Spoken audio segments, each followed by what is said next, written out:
Near a great forest there lived a woodcutter with his wife. He had but one child, a 3-year-old girl. Now they were so poor that they no longer had their daily bread, and they did not know how they were to feed her. One morning the woodcutter, filled with sorrow, went out to his work in the woods. While he was chopping wood, suddenly there stood before him a beautiful tall woman with a crown of shining stars on her head. She said to him, "I am the Virgin Mary, mother of the baby Jesus. You are poor and needy. Bring your child to me. I will take her with me and be her mother and care for her." The woodcutter obeyed, fetched his child, and turned her over to the Virgin Mary, who took her up into heaven with her. There the child fared well. She ate sweetened bread and drank fresh milk. Her clothes were of gold, and the little angels played with her. When she was 14 years old, the Virgin Mary summoned her one day and said, "Dear child, I am about to make a long journey. Take care of these keys to the 13 doors of heaven. You may open 12 of these doors and behold the glorious things inside. But the 13th door, to which this little key belongs, is forbidden for you. Be careful not to open it, or you will be unhappy." The girl promised to be obedient, and when the Virgin Mary was gone, she began to examine the dwellings of the kingdom of heaven. Each day she opened one of them, until she had been to all 12. An apostle, surrounded by great brilliance, sat in each one. She rejoiced in the magnificence and splendor, and the little angels who always accompanied her rejoiced with her. Now only the forbidden door remained, and she felt a great desire to know what was hidden behind it. She said to the little angels, "I will not open it all the way, nor will I go inside, but I will only unlock it so that we can see just a little through the crack." "Oh no," said the little angels, "that would be a sin. The Virgin Mary has forbidden it, and it might easily lead to unhappiness for you." To that she said nothing, but the desire in her heart was not stilled. To the contrary, it gnawed away, tormenting her, and would give her no rest. Then one day, when the angels had all gone out, she thought, "I am entirely alone now, and I could peek in. If I do so, no one will ever know." She sought out the key, and as soon as she had it in her hand, she put it into the lock as well. And as soon as it was in the lock, she turned it around as well. The door sprang open, and there she saw the Trinity sitting in fire and brilliance. She stayed there a little while, looking at everything in amazement. Then she put her finger a little way into the brilliance, and her finger turned entirely golden. Immediately a great fear fell upon her. She slammed the door shut and ran away. The fear did not go away, do what she may. Her heart pounded furiously forth and would not become still, and the gold remained on her finger as well. It would not come off, no matter how much she washed and rubbed. Not long afterward, the Virgin Mary returned from her journey. She summoned the girl and asked her to return the keys of heaven. When the girl gave the ring of keys to her, the Virgin looked into her eyes and said, "Have you not opened the 13th door as well?" "No," she replied. Then the Virgin Mary laid her hand on the girl's heart, and felt how it pounded, and saw well that she had disobeyed her order, and had opened the door. Then she said further, "You did not do it for sure?" "No," said the girl a second time. Then the Virgin noticed the finger, that it turned golden from having touched the heavenly fire, and knew well that the girl had sinned, and she said a third time, "Have you not done it?" "No," said the girl a third time. Then the Virgin Mary said, "You have not obeyed me, and you have lied as well. You are no longer worthy to be in heaven." Then the girl sank into a deep sleep, and when she awoke, she lay below on earth, in the middle of a wilderness. She wanted to cry out, but she could not bring forth a sound. She jumped up and wanted to run away, but in wherever she turned, she was held back by thick thorn hedges, which she could not break through. In the wilderness where she was imprisoned, there stood an old hollow tree. It would have to serve as her home. She crept inside it when the night came, and slept there.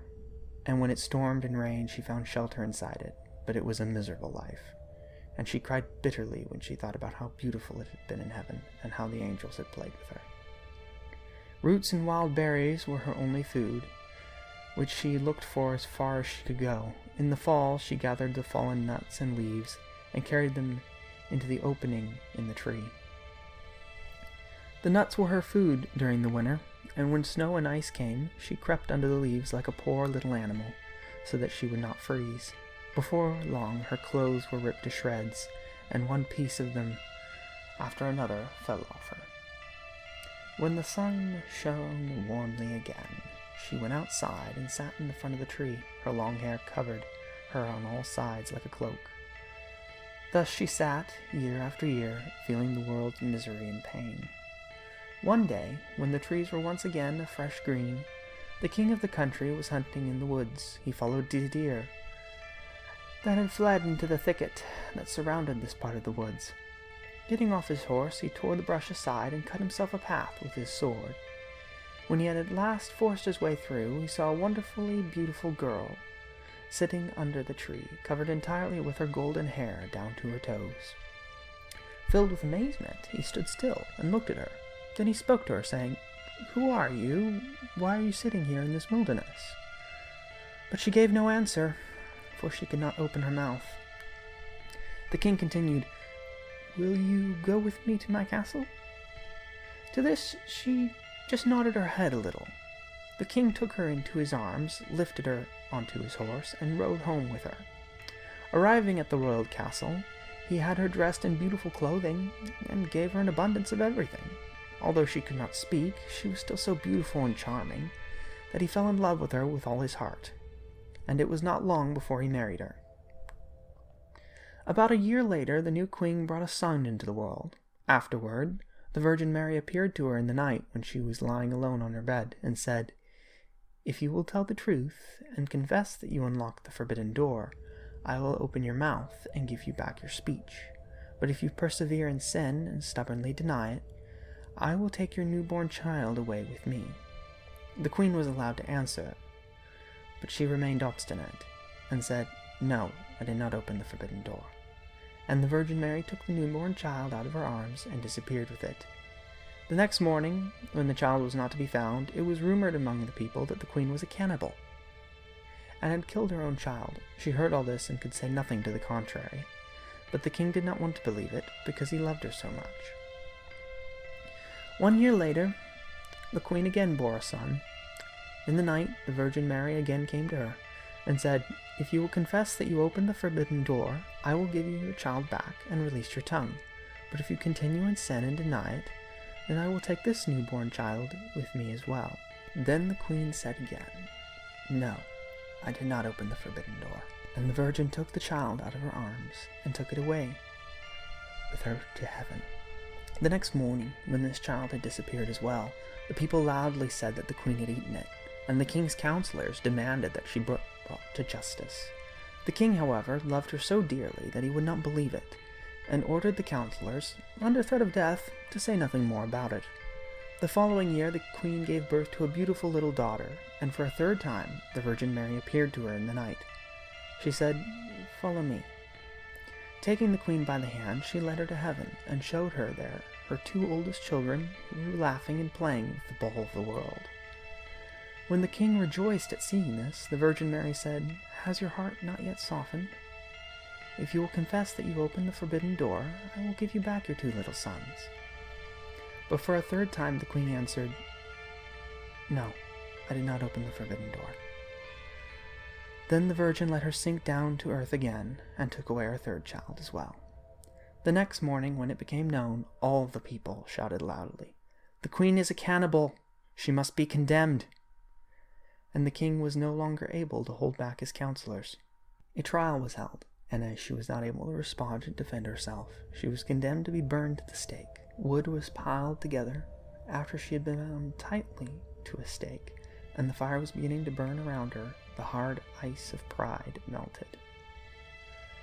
Her heart was moved by regret, and she thought, "If only I could confess before my death that I opened the door." Then her voice came back to her, and she cried out loudly, "Yes, Mary, I did it." Immediately rain began to fall from heaven, and it put out the fiery flames. A light broke forth above her, and the Virgin Mary descended. She had the 2 little sons by her side, and the newborn daughter on her arm. Speaking kindly to her, she said, "Whoever repents a sin and confesses it will be forgiven." Then she gave her the 3 children, released her tongue, and gave her happiness for her entire life. Editor's note. The Brothers Grimm noted its similarity to the Italian, the goat-faced girl, and the Norwegian, the Lassie and her godmother. They also noticed its connection to the forbidden door and the telltale stain of the Fitcher's bird. Other tales that make use of these elements are Bluebeard and In the Black Woman's Castle. This tale is obviously an amalgamation of many fairy tale tropes of the time and biblical morals, even though it makes absolutely no sense in context with the scriptures themselves. But it was published in Germany, and unlike most German fairy tales, it has a happy ending. Yeah, that's about all. It has several names, as Mary's Child, a Child of St. Mary, the Virgin Mary's Child, and Our Lady's Child. I think it's safe to say this story was probably written by Catholics. Just a small assumption. Well, that's all. I hope you enjoyed listening, and until next time, farewell.